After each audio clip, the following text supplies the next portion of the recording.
memang awalnya itu dari video ulang tahun di Paris ya. Nah, seperti orang awam ataupun mungkin di lingkaran istana, dari jarak jangankan 1 meter, jadi jarak 100 meter pun sudah dilarang untuk memvideokan. Iya. Nah, apakah mungkin video ini disebarluaskan secara secara gitu saja tanpa ada teguran, atau memang ada sesuatu dari dalam yang ingin menjatuhkan Prabowo mungkin, atau gimana? Ya kalau Pak Prabowo tidak suka terhadap video-video itu.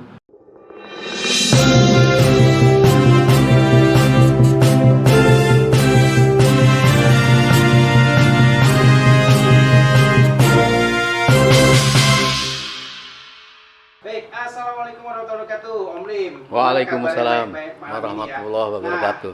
Nah, ini ada isu baru lagi soal babak ijazah Jokowi ini, Bu, Om Lim. Karena di Solo itu dilayangkan gugatan baru itu dari pihak alumni Fakultas Hukum Universitas UGM Gajah Mada ya. Nah, itu menyatakan ijazah Jokowi asli gitu. Nah, sedangkan Roy Suryo CS baru saja tadi siang konferensi pers ya menanggapi hal itu ya. Dan dia akan kejar terus ijazah ini. Nah, bagaimana menurut Om Lim? Ya, dengan berbagai cara tentu Termul atau Jokowi akan mencari cara-cara membantah tentang mulai terbongkarnya kepalsuan ijazah itu. Sehingga kalau tadi saya nggak tahu siapa yang dimaksud Mas Hardi, dia menyatakan keaslian ijazah Jokowi, ya memang dia harus berkata seperti itu. Tetapi kan sangat lemah sekali, dia tidak mempunyai bukti apapun ya tentang keaslian itu. Apalagi dia memang mungkin belum melihat. Dan kita tahu bahwa selama ini sudahlah masyarakat itu sudah tahu lah. Andai kata mempunyai sejak awal sudah dibongkar dan orang-orang seperti Roy Suryo segala itu pasti akan ditangkap. Tetapi kan sudah bertahun-tahun memang tidak mempunyai alat bukti gitu loh. Jadi alat bukti kalaupun mau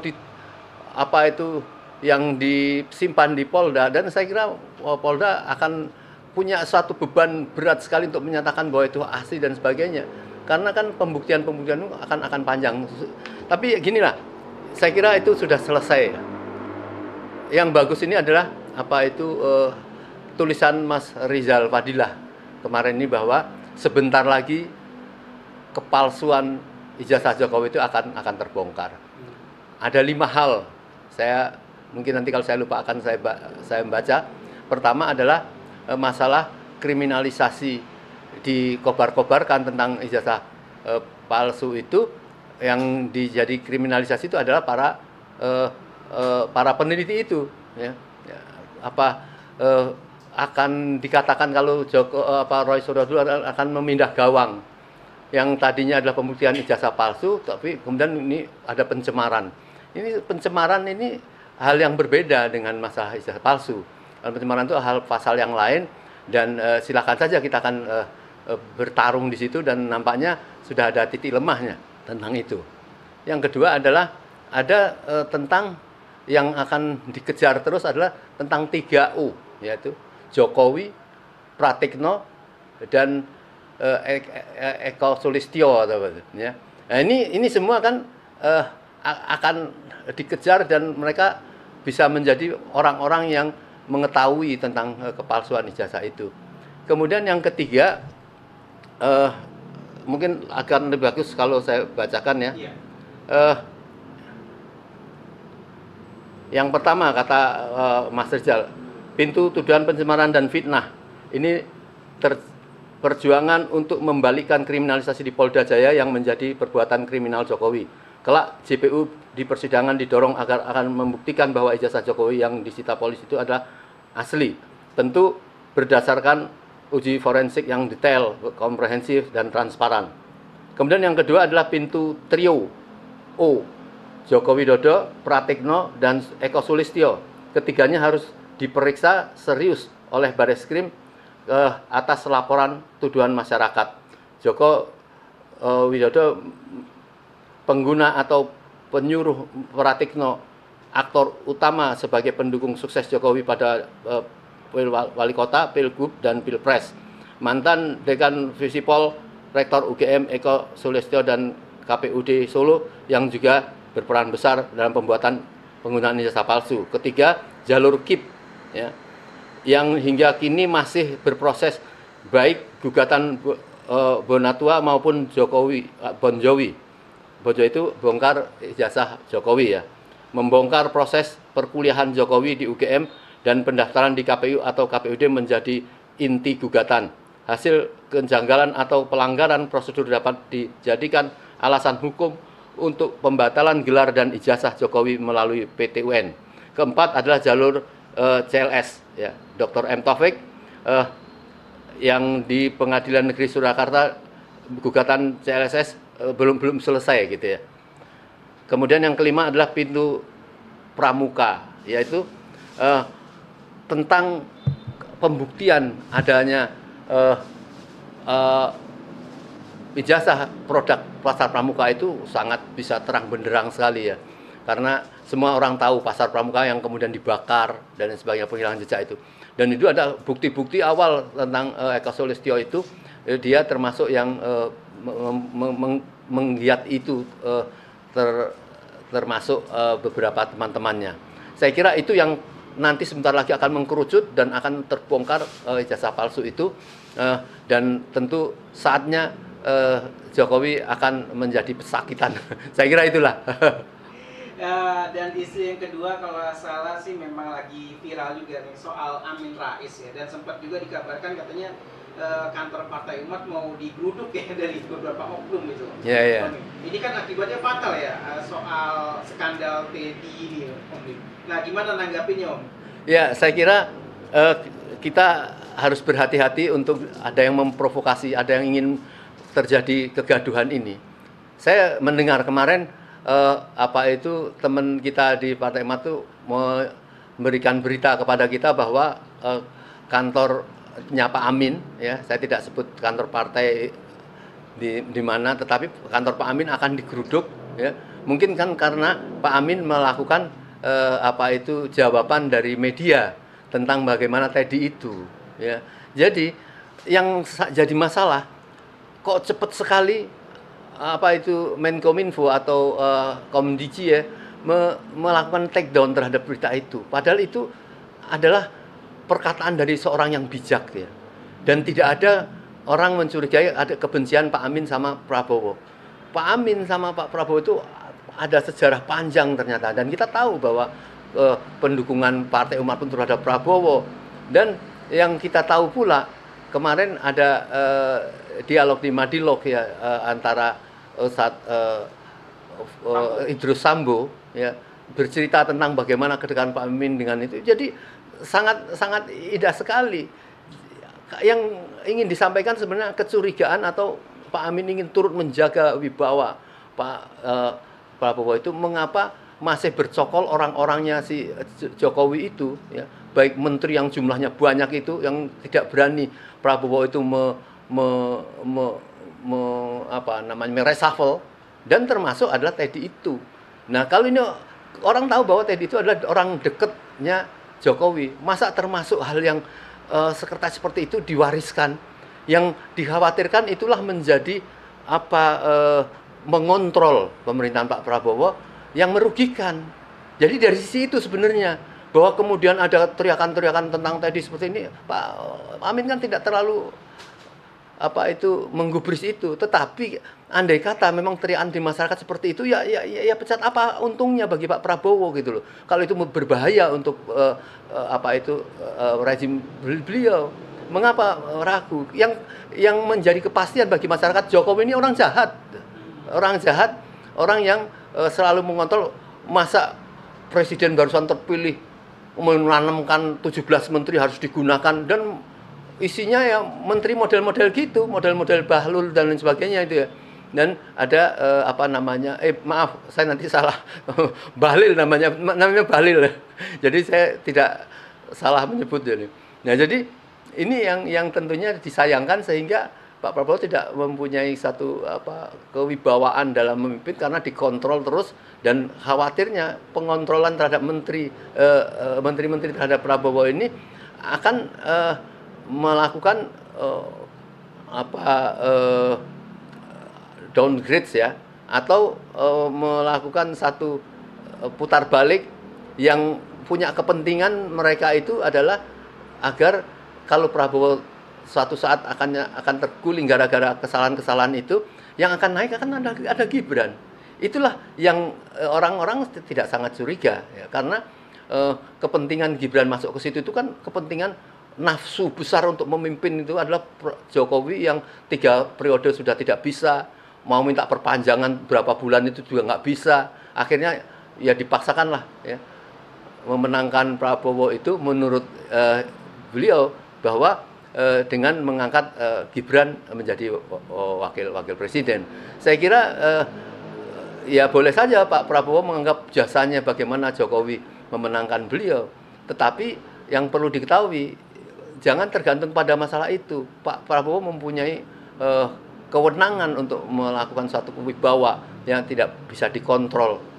Jadi saya kira mungkin itu masalah Teddy. Saya kira kita sudahi masalah itu, karena kan semua orang yakin Pak Prabowo ini kan lelaki tulen gitu loh ya, punya istri cantik ya, anaknya bekas presiden kita yang sangat mulia ya. Kemudian mempunyai anak yang juga berpendidikan luar biasa seperti Pak Teddy. Jadi tidak ada kalau kemudian teriakan-teriakan masyarakat mengatakan ada Teddy, ada buntet dan sebagainya, itulah persoalan-persoalan remeh-temeh yang tidak perlu ditanggapin lah, tapi perlu ditegaskan dan harus kita nyatakan semua bahwa memang mengapa itu menjadi sensitif, karena di dalam Islam itu memang masalah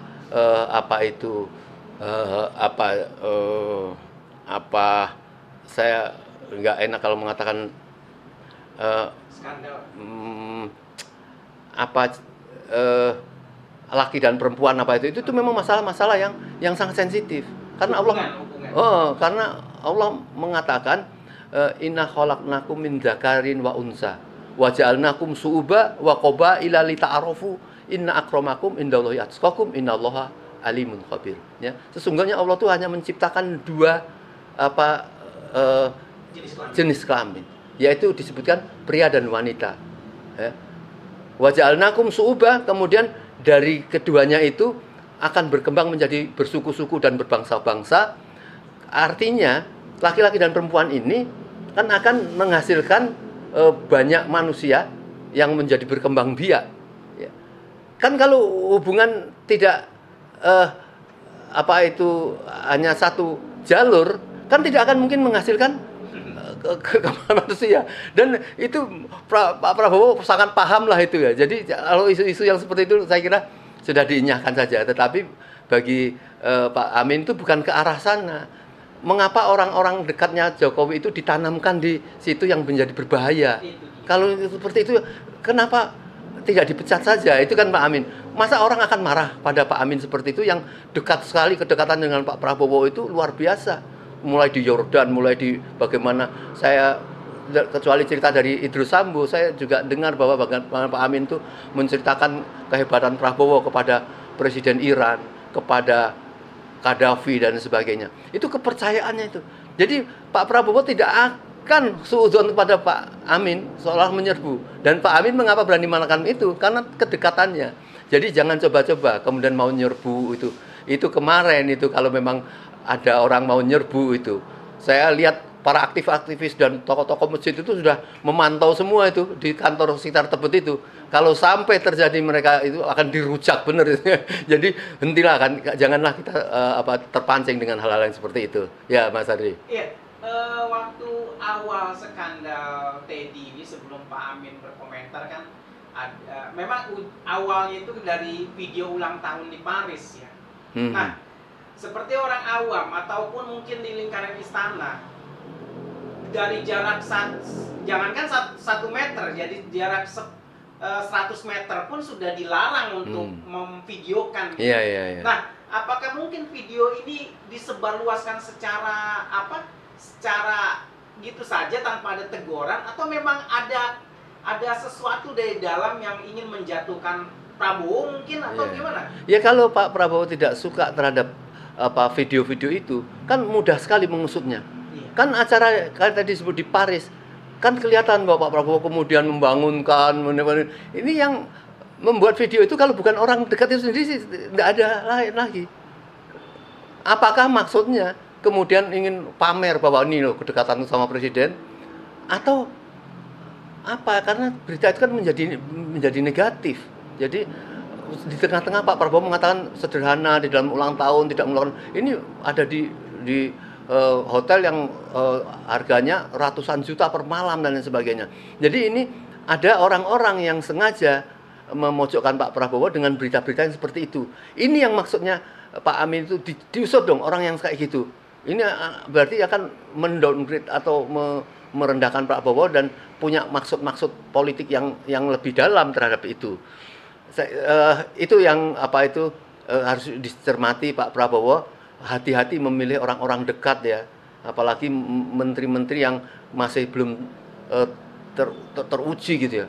Ada menteri yang masih main orang bersedih terhadap bencana, masih pura-pura membawa kayu dan sebagainya, membawa ini, itu kan menteri kualitas apa seperti itu. Dan Pak Prabowo tidak berani mereshuffle itu. Khawatirnya orang mengkhawatirkan Pak Prabowo masih takut sama Jokowi. Pak Prabowo tunjukkan dong, punya dada bahwa ini aku yang jadi presiden, bukan ente. Dan Anda pasti akan dibela oleh masyarakat secara luas. Karena kemarahan orang ini kan terhadap masalah Jokowi yang sampai sekarang masalah ijazah itu kan pelanggaran konstitusi itu. Bagaimana dia mencalonkan dengan ijazah yang masih belum dibuktikan kebenarannya, belum lagi kepada anaknya. Gibran itu fakta tidak mempunyai ijazah, hanya keterangan disetarakan bahwa dia itu seolah-olah pernah punya pemahaman yang sama terhadap SMA, bukan ijazah. Nah ini hal yang sangat menjijikkan seperti ini, selesaikanlah. Dan rakyat tentu akan senyum, membangun kembali, menyelesaikan masa kepresidenan Pak Prabowo sampai 2029. Jangan bicara untuk pemilihan yang akan datang. Yang sekarang ini masih jauh, 2026 sampai 2029. Bagaimana untuk memberikan suatu pelaksanaan kebijakan-kebijakan yang membela rakyat yang sekarang ini sedang sangat terpuruk. Iya, dan kemarin ini udah banyak ya, sampai sekarang hingga tadi juga ada gelombang demo hingga ya beberapa aliansi BEM atau aliansi masyarakat juga bersama mahasiswa yang sering berdemo lah maksudnya. Nah, tapi di dalam situ tidak ada narasi tentang Gibran sama sekali gitu loh. Nah, sedangkan yang ada adalah ini rezim Prabowo. Nah, dengan adanya skandal Teddy, dengan adanya gelombang demo, itu adakah kemungkinan ada pihak yang sebelumnya berkuasa ingin berkuasa lagi? Iya, tadi sudah saya sampaikan bahwa kepentingan Gibran naik itu sebenarnya ingin mempunyai agenda untuk memimpin bernafsu, bagaimana menikmati kekayaan secara ilegal itu bapaknya itu. Jadi kalau ada kemungkinan nggak itu, ya ini udah pasti. Kalau Profesor Koni di zaman mengatakan bahwa Pak Prabowo itu cuma 2 tahun, itu kan informasi intelijen yang tidak ecek-ecek gitu loh. Jadi itu ada kemungkinan. Dan yang kedua kemungkinan ada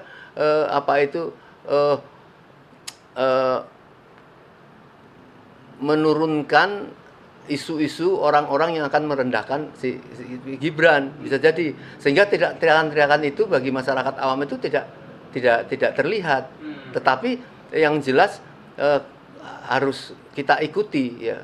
Sekali lagi saya sebutkan Bapak pengacara senior Subhan Palal, dia sudah mempelajari persis ya tentang bagaimana kejanggalan ijazah Gibran itu, yang akhirnya bukan saja secara konstitusi menyalahi, tetapi memang melakukan penipuan dan dia tidak mempunyai kapasitas, integritas dan sebagainya menjadi wakil presiden, maka berhak rakyat untuk segera sebelum kejadian-kejadian yang lebih buruk menimpa bangsa Indonesia. Iya, tapi kan biasanya si rakyat itu tidak peduli soal urusan politik tingkat tinggi begitu ya. Pergantian kekuasaan hingga pemakzulan seorang presiden.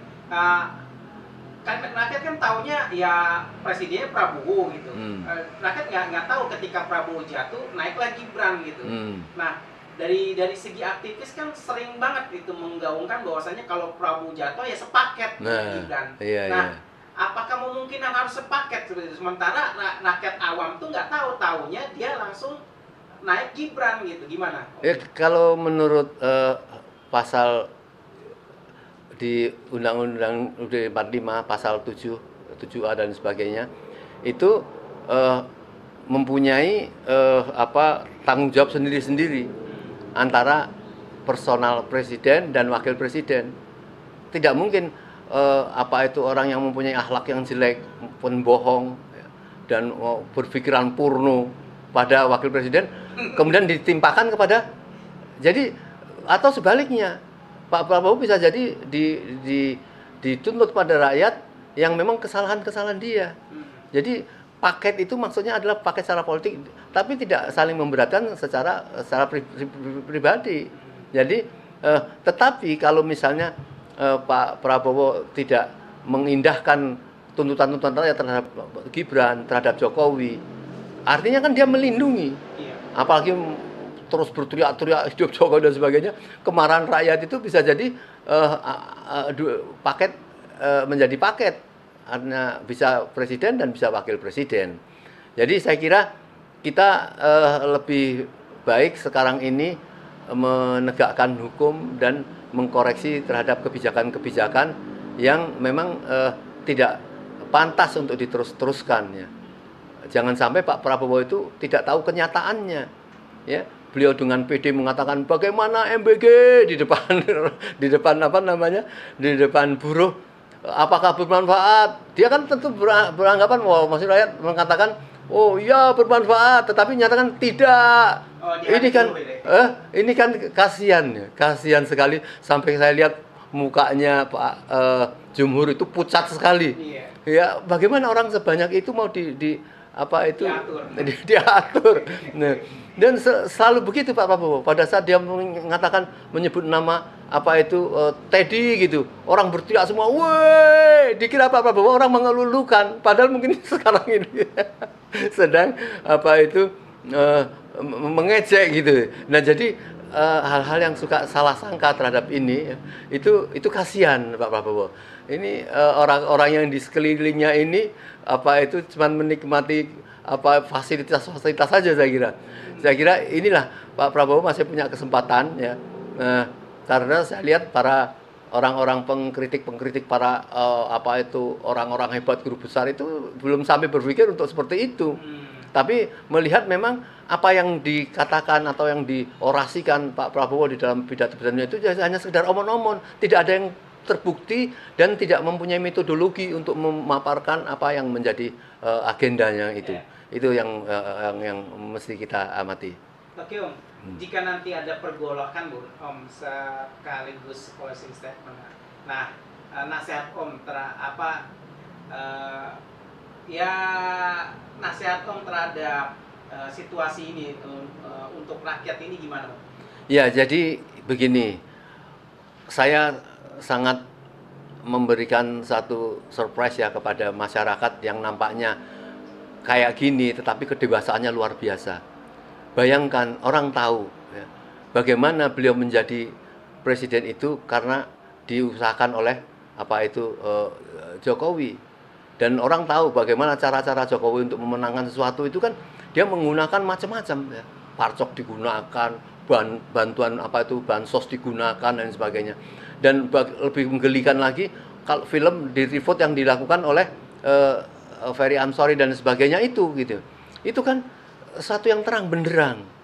Jadi bersyukurlah Pak Prabowo, rakyat yang nampaknya sudah mengetahui tentang hal itu, tetapi dia tetap menjunjung, udahlah jangan bikin kegaduhan, perbaikinlah program-program penyelamatan bangsa ini, mestinya itu didengarkan.